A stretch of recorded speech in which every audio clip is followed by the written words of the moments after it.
En parcourant le trou aux confessions émotionnelles sur Weibo, je suis tombé sur les commentaires du compte secret de ma femme. Après elle avoir perdu tout ce que J et Aimé lui ont ressemblé. Lorsqu'elle ex-petite amie de ma femme est revenue en Chine avec sa fille de 5 ans, elle m'a instantanément oublié. Ce n'est que plus tard que J ai découvert que même les cadeaux des anniversaires qu'elle m'offrait chaque année étaient en fait des rejets de son ex. Je propose le divorce, ma femme fronce les sourcils, je ne t'ai pas pris comme substitut, la place de mon mari ne sera toujours que la tienne. Je souris mais je ne veux pas non plus ramasser ce que les autres ne veulent plus. Un jeune homme m'attendait pas à voir les commentaires du compte secondaire de ma femme sous le post des un arbre à confession sentimentale sur Weibo. Après elle avoir perdu depuis, tous les hommes que je fréquente sont grands et minces, portent des lunettes et ont un sourire qui plisse les yeux en croissant de lune. La veille de mon mariage, je l'ai appelé et s'il m'avait dit qu'il m'aimait, j'y aurais immédiatement fui la cérémonie. Impossible de revenir ensemble, sa fille va bientôt entrer à la maternelle. En plus des nombreux commentaires exprimant leur tristesse pour leur histoire d'amour, certains internautes émettent des doutes. Ton premier amour a déjà une fille si grande, toi aussi tu es marié maintenant, après toutes ces années tu es encore obsédé par lui, tu ne voudrais pas tromper ton mari par hasard. Mes doigts ont hésité un instant avant de continuer à faire défiler à l'écran. Émilie a répondu, j'y essaie de faire des efforts pour elle aimer. Je ne savais pas à quoi Émilie faisait référence en parlant de faire des efforts. Durant notre 4e année de mariage, Émilie, qui n'avait jamais touché à une poêle de sa vie, m'a préparé une table remplie de plats. Elle s'est blottie contre moi et a murmuré doucement, mon chéri, je fêterai tous tes anniversaires avec toi chaque année. Et si je te faisais un bébé, nous serions une famille de 3 heureux ensemble. Le lendemain, Vincent est rentré dans son pays et Émilie n'est pas rentrée de la nuit. La raison du retour de Vincent était le décès inattendu de sa femme, une héritière de Chabrol. Ses beaux enfants se sont partagés l'héritage et elles ont impitoyablement évincé. Même la petite fille de 5 ans a été renvoyée dans son pays d'origine. Les boutons de manchette en diamant que Émilie m'avait offert pour mon anniversaire sont toujours à mon poignet. Mais elle-même, soutenant Vincent, a croisé mon regard de manière inattendue. Vincent portait des lunettes à monture dorée, élégant et distingué. Monsieur Adrien, ne vous méprenez pas, Émilie m'a aidé hier soir. Émilie, elle interrompit, inutile d'expliquer, Adrien n'est pas du genre jaloux. D'accord, ils échangèrent un sourire complice indifférent au regard alentour. Quand Vincent fut enfin monté lentement à l'étage, Émilie sembla se souvenir soudain de ma présence et elle s'approcha de moi. C'était une urgence hier soir, Vincent a fait une hémorragie gastrique et sa fille a eu une forte fièvre soudaine, il n'y avait personne d'autre pour les aider, je devais forcément m'en occuper. Elle prit ma main avec une grande naturalité, chérie, tu n'es pas fâché, dit. Mais je la repoussai, sortit un mouchoir en papier et elle m'essuyait la main. Émilie eut un moment d'hésitation, son visage s'assombrit instantanément. Adrien, qu'est-ce que tu insinues? Je t'ai pourtant tout expliqué, il n'y a absolument rien entre Vincent et moi. Divorçons? Une expression de vide total traversa le visage d'Émilie, comme si elle était incapable de comprendre pourquoi J avait prononcé ces mots. Adrien, ce genre de choses ne se dit pas sous le coup de la colère. Bon, J ai eu tort hier soir, J aurait dû en parler tout de suite, mais il n'y a vraiment rien entre Vincent et moi. J ai souri, Émilie, J ai vu ton compte secret sur Weibo, quelle coïncidence, non? J avais toujours su que ce compte existait, mais J avait respecté son passé et sa vie privée sans jamais chercher à en savoir plus. Ce soir-là, en suivant les commentaires, J ai découvert mot après mot, photo après photo, à quel point sa relation passée avec Vincent avait été intense et inoubliable. Je croyais toujours que ce compte avait été abandonné après que la famille d'Émilie ait fait faillite et que Vincent allait quitter pour partir à l'étranger seul. Mais à ma grande surprise, la dernière mise à jour datait même d'il y a un mois. Émilie avait posté une photo nocturne de Disney avec la légende, je pense encore à toi après toutes ces années, je n'arrive toujours pas à oublier, je suis vraiment ridicule. J ai dit, Émilie, tu n'as plus besoin d'essayer de m'aimer, je n'en veux plus, divorçons. 3 Aimer quelqu'un n'a jamais nécessité des efforts délibérés. Comme ce fut le cas avec Émilie, dont je suis tombé amoureux au premier regard. Quand je l'ai rencontrée, Émilie était déjà passée du statut de jeune fille choyée et admirée à celui d'une personne constamment rejetée et méprisée. À l'époque, je montais ma propre entreprise, le salaire de stage que Émilie demandait était élevé, mais je l'ai quand même embauchée.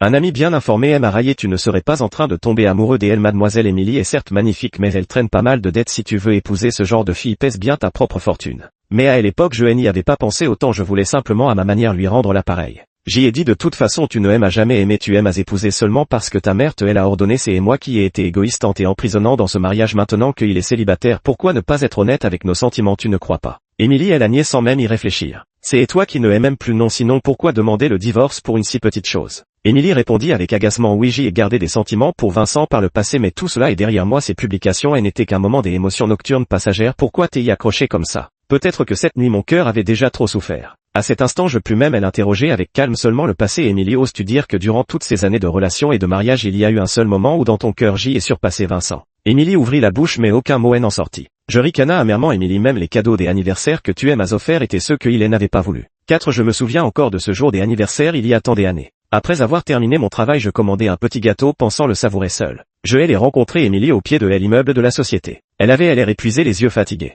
Pensant qu'il lui était arrivé quelque chose, je l'ai fait asseoir sur un banc près des parterres de fleurs et j'y ai partagé le petit gâteau en deux. Grand-père disait qu'un peu de sucré rend toujours plus heureux. Émilie éclata d'un rire moqueur sans pitié. Adrien, et ce à Taïwan que tu as appris tes techniques de drague? À l'époque, quelque peu embarrassé, je n'avais pu que balbutier une réponse évasive. Ce n'est que plus tard que j'y ai compris que Émilie se moquait de ma façon de parler, semblable à celle des vieux dramas taïwanais. J'y étais un orphelin recueilli par mon grand-père, bien qu'il m'aimât beaucoup, je ne pouvais me résoudre à vivre à ses crochets. Plus tard, bien que la famille des Emily m'ait soutenu financièrement, le principe que j'y ai appris depuis l'enfance était de subvenir à mes propres besoins. En dehors des cours et de mon sommeil déjà bien trop limité, je passais mon temps à courir d'un petit boulot à l'autre. Je n'avais bien sûr pas le temps de regarder les dramas taïwanais dont Emily me parlait tant. Quand Emily a appris que c'était mon anniversaire ce jour-là, elle était d'abord restée stupéfaite. Puis elle me tendit une boîte cadeau élégante en ajoutant avec une fierté boudeuse: si tu ne le veux pas, je le jette. À l'intérieur se trouvait une cravate. La première année de notre rencontre, Emily, par un heureux hasard, avait fêté mon anniversaire avec moi. Je croyais que ce serait le début de notre histoire d'amour. Mais pendant les années qui ont suivi, elle a toujours trouvé diverses excuses pour ne pas être avec moi. Pourtant, le lendemain de mon anniversaire, elle me faisait toujours un cadeau pour me rattraper. Jusqu'à ce soir où j'y ai découvert le compte secret des Emily sur Weibo, où les photos de ces cadeaux apparaissaient encore et encore. C'étaient des cadeaux qu'elle avait achetés pour Vincent. Elle n'arrivait pas à l'oublier, mais son amour propre de femme l'empêchait d'aller se réconcilier. Chaque année, le 12 juillet, la disparition soudaine d'Emily signifiait qu'elle était partie à l'étranger. Elle devait voir de ses propres yeux de loin comment Vincent vivait maintenant pour être en paix. 5. Emily, nerveuse, se rongeait les ongles en répétant sans cesse: ce n'est pas ce que tu crois, laisse-moi t'expliquer. J'y attendais patiemment, mais elle n'arrivait pas à donner une raison valable. C'est vrai, elle n'a fait que me donner comme une aumône les cadeaux qu'elle n'avait pas pu offrir une fois rassurée. Et moi qui ne savais rien, j'y en étais profondément touché. La première année de notre mariage, j'y ai repris à l'entreprise des Emily qui était à l'arrêt, et j'y ai progressivement redonné vie à sa famille. Les magazines m'ont qualifié de génie des affaires, disant que je rendais au centuple la moindre faveur reçue. Mais moi seul savais que ce n'était pas seulement par gratitude, mais aussi pour la fille que j'y aimais profondément. Finalement, Emily trouva une excuse: puisque tu as vu mon Weibo, tu devrais comprendre qu'avant toi je cherchais effectivement du réconfort auprès de garçons comme Vincent, mais toi tu ne lui ressembles pas du tout. Celui qui avait commis une faute semblait pourtant victime d'une injustice, les yeux rougis par l'émotion. Je ne t'ai jamais considéré comme un substitut, même si j'y ai eu tort par le passé. Ne nous étions-nous pas promis pour nos anniversaires: je te donnerai un enfant et nous vivrons heureux tous les trois. Alors pourquoi continuais-tu à contacter Vincent en secret, même si vous n'avez rien à vous reprocher? Emily, tu es une adulte, tu ne comprends pas qu'un homme et une femme seuls ensemble s'apprêtent à confusion. Si Emily m'avait appelé pour que je m'en occupe, ou même si elle m'en avait parlé à l'avance, je ne me serais peut-être pas effondré comme ça. Et oses-tu jurer que tu n'as vraiment, mais vraiment rien à te reprocher? Je lui ai adressé un sourire désolé sous le poids de son regard coupable. Tu me fais sentir que je ne t'ai jamais vraiment eu et que dès que Vincent apparaît, je suis condamné à perdre. Si c'est à ce moment-là que Vincent est redescendu, il s'est excusé avec sincérité, comme si rien ne s'était passé, prenant toute la faute sur lui. Désolé monsieur Adrien, j'y ai passé trop de temps à l'étranger, mes habitudes sont différentes et hier soir tout s'est accumulé. Emily a toujours compté sur moi depuis son enfance. En me voyant dans cette situation, elle a paniqué et a tout oublié. Je m'excuse pour elle. Il se tourna à nouveau vers Emily. Emily, tu es mariée avec Adrian depuis tant d'années, dit quelques mots doux. Entre mari et femme, il n'y a pas de rancune qui dure. Entre les lignes, tout suggérait qu'il entretenait une relation très proche avec Emily, tout en jouant les pacificateurs comme s'il n'était pas celui qui avait allumé la mèche. Je lui souris et Vincent afficha un air de satisfaction comme s'il pensait que j'y étais enfin sur la bonne voie. La seconde et après mon poing s'écrasa sur son visage. Vincent, s'exclama Emily, se précipitant pour examiner ses blessures avant de me crier: qu'est-ce que tu as fait? Le visage gauche de Vincent, frappé par moi, gonfla instantanément, son regard se fit menaçant, mais l'instant et après, en se tournant vers Emily, il afficha une expression de douceur résignée.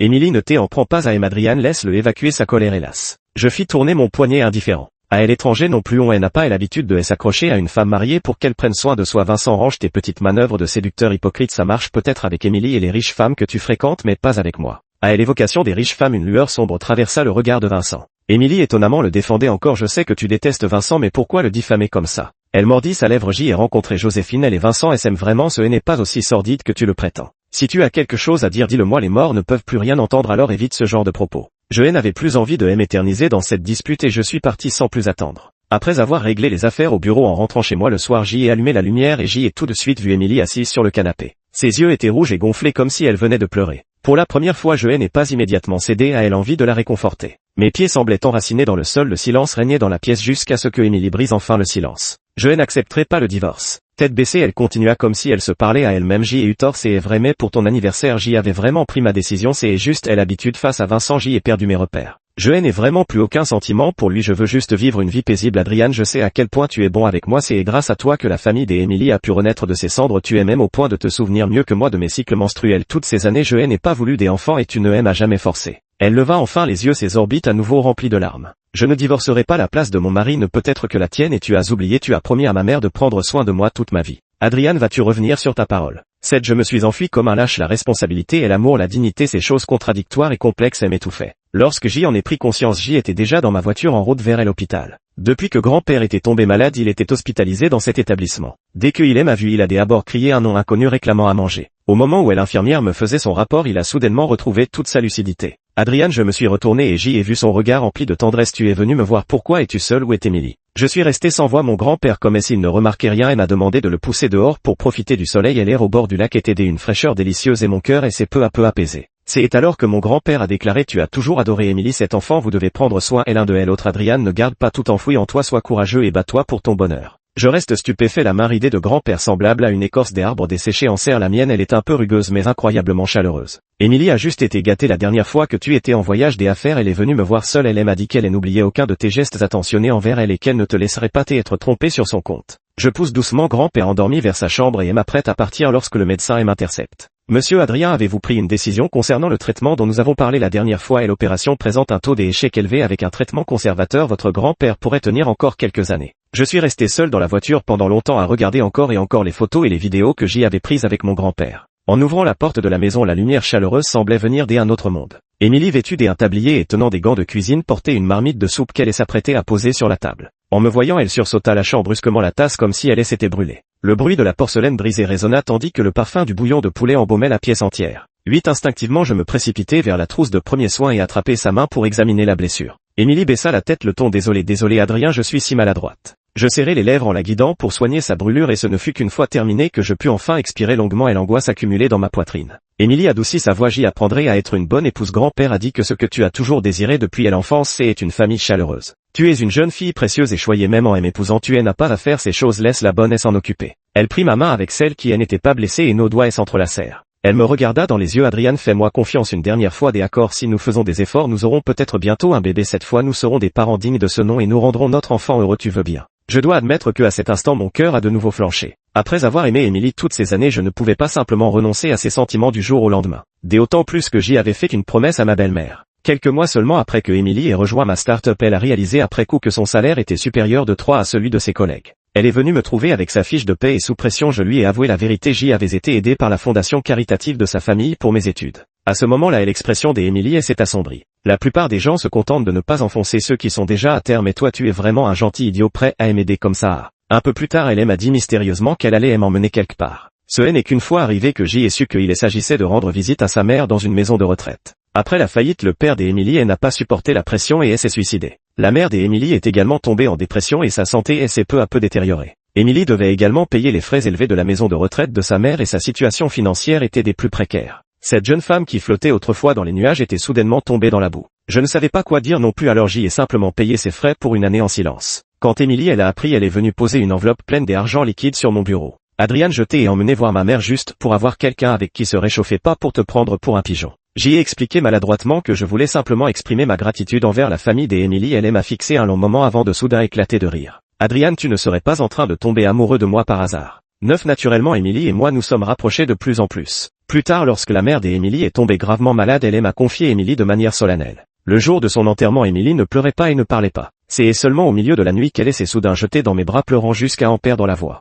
Elle a dit: Adrian, je n'ai plus que toi. À ce moment-là, je me suis dit que toute ma vie je serais probablement prêt à traverser le feu et elle a affronté 1000 morts pour une fille nommée Émilie. Émilie devant moi attendait toujours ma réponse avec des yeux pleins d'espoir. Après un long moment, j'y ai hoché la tête. La famille d'Émilie était en train de négocier une importante collaboration. Si cela fonctionne, alors nous pourrons nous relever à nouveau, peu importe que Adrian soit là ou non, tant qu'il n'y a pas d'imprévu, nous pourrons continuer à bien fonctionner. J'y ai dit: prenons comme échéance la conclusion de l'affaire, donnons-nous une dernière chance. Si Émilie et moi sommes voués à la rupture, j'y aurais au moins rendu la dette que je devais à sa famille. Si Émilie me prouve vraiment son amour pendant cette période, alors je suis prêt à lui pardonner une dernière fois. Depuis près de 15 jours, Émilie a tenu parole, ne vivant que pour moi, les yeux et le cœur pleinement tournés vers moi. Si on ignorait toutes les turpitudes cachées, on aurait presque pu croire que nous étions de retour à l'époque de nos premiers émois amoureux, aussi doux que du miel. Une semaine plus tard, à peine avais-je franchi le seuil de l'entreprise que je remarquai les expressions étranges de mes subordonnés. Lorsque j'y ouvris la porte de mon bureau, c'était comme si un ouragan avait tout ravagé, un véritable champ de bataille. L'assistante était livide. Adrien, président, je vous ai envoyé un message, c'est la jeune maîtresse qui a amené une petite fille pour jouer. Et ensuite, à côté, des rires joyeux résonnaient depuis le bureau d'Émilie.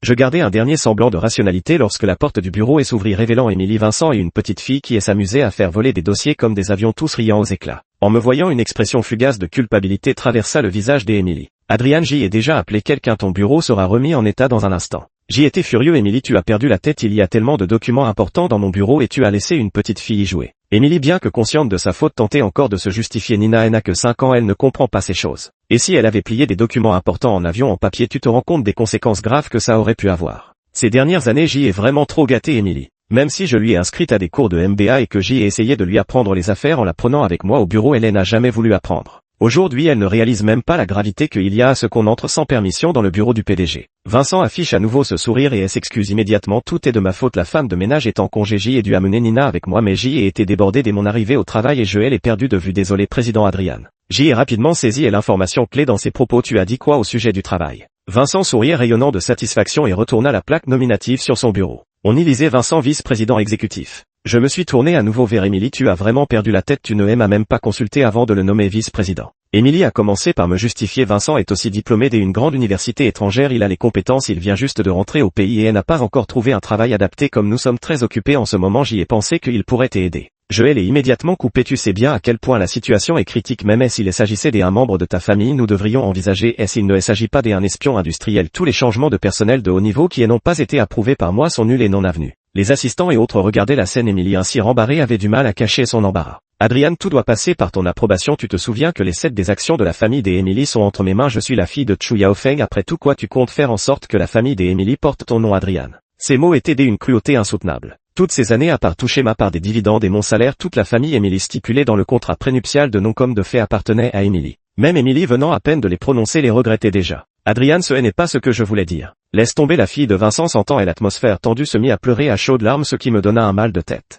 Si tu penses vraiment avoir tort, alors dis-lui de dégager le plus loin possible. Émilie fronça les sourcils. Tu ne supportes même pas un père célibataire avec un enfant, ou est-ce que tu ne me fais toujours pas confiance? Tu penses que je vais les embaucher parce que je veux quelque chose avec Vincent? Tu dis à longueur de journée que ce n'est pas ce que tu penses, mais chacun de tes actes est en contradiction avec tes paroles. Je te demande même pour le bien de la famille des Émilie, tu insistes pour le garder ici comme soi-disant vice-président. Émilie, de plus en plus en colère, me lance carrément. Et alors c'est mon entreprise, c'est moi qui décide. D'accord, dis-je avec un rire amer, et s'il ne part pas, c'est moi qui m'en vais. Émilie me regarde incrédule. Adrian, tu me fais du chantage, alors va y part. Je ne crois pas que la famille Émilie s'effondrera sans toi. 12. Je retourne à mon bureau pour rassembler mes affaires personnelles, mon assistant à mes côtés essayant de me dissuader de me braquer contre Émilie. Je ne suis pas un homme à me braquer pour une histoire d'orgueil, je suis simplement épuisé. Nuit après nuit jusqu'à l'aube, penché sur mon bureau, j'y ai travaillé jusqu'à ce que mon bilan médical ne soit qu'une liste de problèmes. J'y ai tout donné pour Émilie, pour la famille des Émilie, par amour, par gratitude. J'y ai accompli des résultats si remarquables qu'ils servent désormais des études de cas pour finalement n'entendre qu'une chose: la famille des Émilie se passera très bien de moi. Émilie m'a poursuivi et m'arrêtant dans le parking souterrain. Tu es vraiment obligé de compter chaque grain de riz.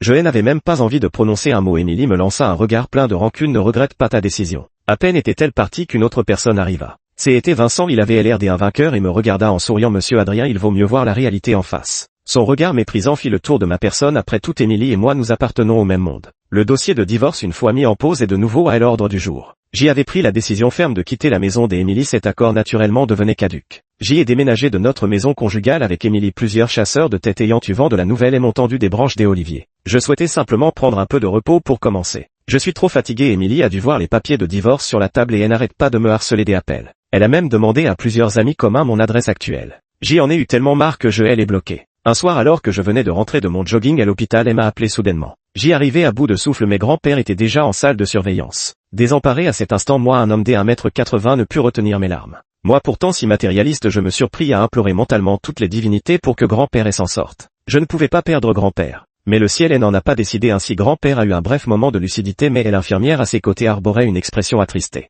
Une scène similaire, je l'avais déjà vécue lorsque la mère des Émilie m'avait confié sa fille. Grand-père a saisi ma main en marmonnant tandis que je hochais la tête, la gorge serrée. Soudain son regard s'est fait pressant, cherchant partout. Où est Émilie, ma belle-fille, je dois lui parler. J'y ai sorti Émilie en catastrophe de ma liste noire et elle est appelée en toute hâte. Quelques secondes plus tard, le téléphone décrocha. J'y allais parler quand j'y entendis la voix glaciale des Émilie. Quoi, tu me sors de ta liste noire? Pourquoi tu me bloques quand tu veux? Tu m'appelles quand tu veux, tu me prends encore pour ta femme. Dès que j'y ouvris la bouche, je ne pus retenir un sanglot. Papy, il va très mal, il veut te voir, viens à l'hôpital le plus vite possible. Un silence s'installa à l'autre bout du fil. Je croyais que Émilie était prête à partir quand j'y entendis son petit rire moqueur. Quoi, Adrian, tu veux faire la paix mais tu n'as pas le courage de l'avouer, alors tu inventes ce genre d'excuses. Les rires joyeux de la petite fille résonnèrent au téléphone et j'y entendis aussi la voix de Vincent qui elle appelait pour aller dîner. Tandis que Émilie répondait, je me dépêchais de parler avant qu'elle ne raccroche. Je ne mens pas Émilie, je peux t'appeler en vidéo tout de suite, je t'en supplie. Grand-père n'a plus beaucoup de temps, je t'en prie, viens vite à l'hôpital. La voix d'Émilie prit enfin un ton sérieux. J'y arrive tout de suite. Mais j'y ai attendu en vain jusqu'à ce que grand-père émette un râle dans sa gorge, serre ma main avec force et finisse par fermer lentement les yeux. Émilie n'est jamais venue. Je suis resté assis par terre dans le couloir de l'hôpital jusqu'à ce qu'une silhouette arrive en courant devant moi. Émilie est accroupie devant moi, le visage empreint d'incrédulité. Adrian, je ne pensais pas que ce serait si vite. Pourquoi venir seulement maintenant? Émilie hésite, visiblement mal à l'aise. Nina a soudainement eu mal au ventre, elle refusait catégoriquement de me laisser partir. J'y ai dû d'abord et l'emmener avec Vincent à l'hôpital pour enfants. Je me sentais même complètement engourdi. Nina a son vrai père pourrait s'occuper d'elle et mon grand-père, son dernier souhait avant de mourir était juste de te parler une dernière fois. J'y ai ri, mais c'était peut-être plus triste qu'un pleur. Émilie, as-tu seulement un cœur? Même si je t'ai offensé, que a fait ton grand-père de mal? Et ce que peu importe la situation, dès qu'il s'agit de Vincent, tu jetteras toujours mes affaires aux oubliettes. Émilie resta silencieuse. Finalement je murmurai, Émilie, divorçons, je ne veux vraiment plus perdre mon temps avec toi, je ne prendrai même pas une feuille de papier des affaires de la famille. Émilie, si ça ne te suffit pas, je peux quitter le domicile sans rien d'accord. 14. Les larmes d'Émilie coulaient en grosses gouttes. C'est moi qui t'ai fait du tort, je te le promets. Le jour où grand-père a été enterré, Émilie est également venue. J'y ai directement demandé à des amis de la bloquer à l'extérieur. Elle est restée immobile comme une statue dehors sans jamais partir. À part ma propre entreprise, j'y ai vraiment tenu parole, je n'ai rien pris de ce qui appartenait à la famille d'Émilie. Le jour où nous sommes sortis du bureau des affaires civiles, Vincent attendait dehors avec Nina. Nina s'est jetée sur Émilie et levant les yeux vers elle a demandé, Tati, maintenant que tu es célibataire, je peux dire à papa de te courtiser, je veux que tu deviennes ma nouvelle maman. Émilie regarda mon expression puis repoussa Nina avec une fermeté lente et déterminée. Vincent hésita. Émilie, tu. Émilie déclara d'une voix ferme, désolé Vincent, bien que ce soit trop tard et que beaucoup de choses soient irréparables, j'y ai vraiment réfléchi, nous ne pourrons jamais revenir en arrière, la personne que j'y aime vraiment c'est Adrien. Je sentis son regard se poser à nouveau sur moi sans lui répondre, elle parut déçue. J'y ai déjà recommandé ton nom au chasseur de tête pour le poste de vice-président exécutif, je veux le récupérer. Vincent est profondément choqué. Émilie, pourquoi dis-tu cela maintenant? Tu as divorcé d'Adrian et n'est-ce pas pour te remettre avec moi? Émilie secoue la tête, tout est de ma faute, c'est moi qui me suis accroché au passé refusant d'avancer, mais Vincent à l'époque c'est toi qui m'as abandonné quand j'y étais au plus bas alors que Adrian lui m'a aidé à me sortir de ce marasme. Le visage de Vincent s'assombrit encore plus. Est-ce que tu me reproches d'avoir un enfant? Nina a l'air perplexe, demande Nina, et n'est pas mignonne, pourquoi tante Émilie ne voudrait pas de Nina? Émilie secoua encore la tête. Eric m'a envoyé beaucoup de choses, y compris comment tu as rencontré sœur Joséphine. Le visage de Vincent devint complètement sombre. Eric était le nom du fils aîné de cette riche héritière américaine. Bien que je ne sache pas ce que ces choses étaient, je pensais que ça devait être passionnant. Vincent pour la première fois abandonna son hypocrite élégance et partit en trombe. Après le départ de Vincent, Émilie eut un sourire amer. J'y ai été trop bêtement amoureuse de l'ombre de ce jeune homme des autrefois, mais il a changé depuis longtemps et m'a abandonné pour épouser Joséphine par cupidité et soif de gloire. Maintenant que la famille d'Émilie a retrouvé sa prospérité, il revient me courtiser à. Son regard était empli d'une amertume infinie. J'y ai été trop stupide, ce qui méritait vraiment d'être chéri, je l'ai rejeté comme un vieux soulier. 15. Je n'ai pas bloqué Émilie une seconde fois, alors elle m'envoyait quotidiennement une avalanche de messages. Autrefois mes amis me surnommaient ironiquement le mari modèle aux 24 vertus filiales, je savourais même les marques des attentions routinières et mécaniques d'Émilie. Ma secrétaire m'a dit que Émilie apportait chaque jour un bouillon fait maison à la réception, attendant longtemps dans le hall avant de repartir, elle est mélancolique. Elle m'a envoyé des photos de ses mains brûlées, mais mon cœur est resté de glace. Le jour où Émilie n'a finalement pas pu résister à son insistance pour me rencontrer, un événement majeur s'est produit. La famille d'Émilie a été frappée par une crise monumentale. Le partenariat qui progressait régulièrement a complètement capoté après que des informations confidentielles aient été vendues à l'entreprise concurrente. Un malheur n'arrive jamais seul. Les concurrents aussi perspicaces que des stratèges divins ont intercepté plusieurs collaborations importantes l'une après l'autre. Avant le départ de Vincent, un projet qu'il avait négocié a été maintenu parce que Émilie n'avait pas donné son accord et les subalternes n'osaient pas prendre l'initiative de l'abandonner. Résultat, un scandale éclate lorsqu'Émilie me voit, elle a beaucoup maigri, le teint pâle, la voix lourde. Adrian, je t'en supplie, aide-moi une dernière fois, tu ne peux pas supporter de voir la maison Émilie à laquelle tu as consacré tant d'efforts s'effondrer à nouveau, et n'est-ce pas? Je secoue la tête, le bois est déjà devenu bateau, je n'y peux plus rien. Émilie se tenait le front avec un sourire amer, laisse tomber, je sais que tu me détestes, je n'aurais pas dû venir. Je dis en effet, je ne t'aiderai pas, la famille Émilie n'a jamais vu aucun lien avec moi et ailleurs. Je levai mon téléphone pour lui montrer, tu n'as pas vu les infos ou bien Alexander et les autres ne t'ont pas prévenu. La nouvelle venait tout juste de paraître et on pouvait y lire en gros titre, énorme crise pour la famille Émilie, les administrateurs affirment avoir porté plainte à l'espion industriel et n'est autre que le premier amour de la fille aînée des Émilie. Émilie regardait fixement comme si elle ne reconnaissait soudain plus les mots. Émilie avait raison, j'y étais autrefois un gentil garçon trop responsable. J'y avais décidé de changer, alors je me suis levé et je suis parti, sans lui adresser un mot de plus. La famille d'Émilie était gravement affaiblie et avait du mal à se relever tandis que les concurrents tels des requins flairant le sang se précipitaient pour profiter de la situation. Des anciens collègues et subordonnés sont venus me supplier de reprendre du service. J'y ai tout refusé. Émilie m'a envoyé un message sur WhatsApp, on dirait que je reviens à l'époque où mon père venait de mourir, je n'ai personne sur qui compter. Mais Émilie, tu en as eu un autre fois. C'est toi qui l'a blessée de part en part et elle a repoussé loin de toi. Voyant que Émilie ne voulait plus l'accepter, Vincent a carrément abandonné ses simagrées et a accepté des énormes pots de vin de la société concurrente pour aider à faire tomber la famille d'Émilie. Puis il a pris la fuite avec l'argent, mais la famille des Emily n'était pas complètement stupide. Après avoir porté plainte, Vincent a été arrêté par Interpol lors d'une escale dans un petit pays européen grâce à l'aide d'Eric et des autres. Il a été extradé vers son pays d'origine et inculpé pour violation de secrets commerciaux. L'affaire de la famille Emily avec son lot de ragots et de drames a fait le buzz pendant longtemps sur la plus grande plateforme de réseaux sociaux du pays. Je me souviens encore du cours où notre professeur avait présenté le redressement de la famille Emily comme un cas d'école. Qui aurait cru que l'histoire était si complexe derrière tout ça. Un gars pauvre qui bosse pour une héritière sans demander la moindre action tandis que cette dernière se précipite pour jouer les belles-mères. Quel scandale, pfou pfou. La famille Emily n'a que ce qu'elle mérite. Sans les compétences nécessaires, certaines choses sont vouées à leur échapper. Les personnes compétentes brillent toujours, peu importe les circonstances. Adrian est passé du statut des orphelins à celui des aujourd'hui, pas à pas, les pieds sur terre. Tout le monde devrait soutenir l'entreprise du PDG Adrian. Dommage d'avoir mal jugé quelqu'un. On ne peut que dire que depuis toujours la sincérité profonde ne se retient pas. Emily toujours si hautaine et s'est retrouvée tournée en ridicule sur internet et elle n'a pas pu s'empêcher d'envoyer des mises en demeure à une dizaine d'internautes. Mais les internautes ne se laissent pas intimider, au contraire leurs propos sont devenus encore plus acerbes. Un ancien subalterne a appris que Emily était débordée et qu'elle était venue plusieurs fois au bureau en état d'ébriété. Comme si on voulait noyer son chagrin dans l'alcool pour finalement sombrer dans l'alcoolisme. Une nuit Emily m'a appelé complètement ivre. C'est moi qui ai ruiné le travail de toute une vie de papa, c'est moi qui ai détruit notre mariage. Elle sanglotait. Adrian, toi aussi tu m'abandonnes, je n'ai plus rien. Je dis avec patience, je ne suis pas psychologue, inutile de me dire ces choses-là. À ma grande surprise, Emily ivre ajouta: Adrian, si on se remariait, je t'ai dit que la place de mon mari ne serait jamais que la tienne. Je souris. Emily, je ne ramasse pas les déchets. En arrivant à ce stade, garder ses coordonnées ne faisait que me dégoûter. Ne me préoccupant plus de la famille des Emily, je me suis concentré sur la gestion de ma première entreprise. Ma réputation dans le secteur était excellente, tout le monde voulait travailler avec moi. Avec toutes ces années d'expérience, mon entreprise n'a cessé de grandir. Les affaires prospéraient et j'y ai peu à peu ouvert mon cœur. J'y ai rencontré une jeune femme totalement différente des Emily et était une ancienne camarade de promo. Elle n'hésitait pas à défendre ardemment les intérêts de l'entreprise face à moi et savait aussi me remplacer avec brio lors des réunions que je devais manquer à cause de mes maux d'estomac. Elle rayonnait pleine d'élan, un sourire en coin aux lèvres. Je m'efforce de suivre les pas du PDG Adrian. Je n'ai jamais voulu être une fleur de serre protégée avec soi, mais un grand arbre capable de résister aux tempêtes à tes côtés, debout avec toi. 3 ans plus tard, je me suis remarié. La veille de mon mariage, alors que je prenais un verre avec un vieil ami, j'y ai entendu parler des Emily pour la première fois depuis longtemps. Dans les commentaires, parmi les nombreuses lamentations sur leur histoire des amours tragiques, certains exprimaient aussi des doutes. Cette fois-ci, elle est enfin devenue belle-mère. Les enfants des riches ne sont pas non plus des personnes faciles à vivre. Elle était enceinte mais a accidentellement fait une chute dans les escaliers et a perdu le bébé. Elle ne pourrait plus jamais avoir des enfants. Il observa mon expression. J'y ai entendu dire que ce riche cherchait encore une maîtresse à l'extérieur. Emily n'a pas réussi à se débarrasser de son addiction à l'alcool. Parfois, quand elle boit trop, elle pleure en criant ton nom. Inutile de me raconter tout ça. Ce genre de lien maudit ne mérite pas d'être mentionné. Je me retourne, ma fiancée encore vêtue de sa tenue professionnelle marche à grands pas vers moi. Moi aussi je vais commencer une nouvelle vie. Inutile de revenir sur le passé. Fin.